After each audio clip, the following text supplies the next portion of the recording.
avec 7 points pris sur les 3 derniers matchs. Strasbourg 8e s'est replacé pour l'Europe. Lille le 4e n'étant que 3 points devant. Les Alsaciens poussés par la Méno veulent se donner les moyens d'y croire et cela passe par un résultat face à Amiens, toujours sans victoire en 2020, mais qui est passé tout près de l'exploit le week-end dernier avec un match nul, 4 buts partout face au PSG, en menant 3-0 puis en étant mené 4-3 avant de revenir en toute fin de rencontre. Ce match doit servir de déclic pour les Picards, c'est en tout cas le sentiment de Lucas Elsner qui y croit. Thierry Loret, lui, a été plutôt satisfait du match nul de ses hommes ramenés de Lyon le week-end précédent. Le Racing se procure la première occasion avec cette frappe de Ludovic Ajorc, intervention de Régis Gürtner, le gardien amiénois formé à Strasbourg. Réaction des Picards derrière avec le centre-tir d'Alessami. Ça termine dans le petit filet de Matsels. Ballon touché au passage par un défenseur strasbourgeois.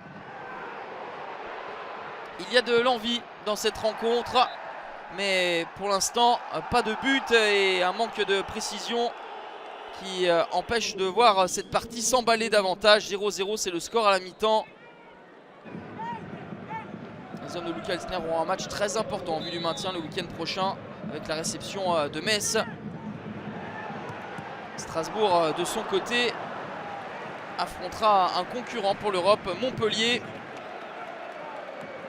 Occasion pour Kenny Lala, la frappe semblait cadrée mais elle a été détournée pour fuir le cadre de Gürtner. Tentative derrière de Gaël Kakuta, auteur d'un but splendide face au PSG le week-end dernier. Cette fois-ci, il trouve sur la trajectoire de cette frappe pied gauche Matsels qui se détend bien. Ce sera finalement un match pour les gardiens, avec Strasbourg qui pousse dans les derniers instants. Le ballon qui est mis dans la boîte avec deux joueurs qui passent au travers. Le centre était tendu dans une zone dangereuse et c'est magnifiquement sorti par Calabresi. Geste défensif important de l'Italien. Et Régis Gürtner qui répond à Matsels avec une envolée impeccable sur Alexander Djikou, entré en cours de jeu.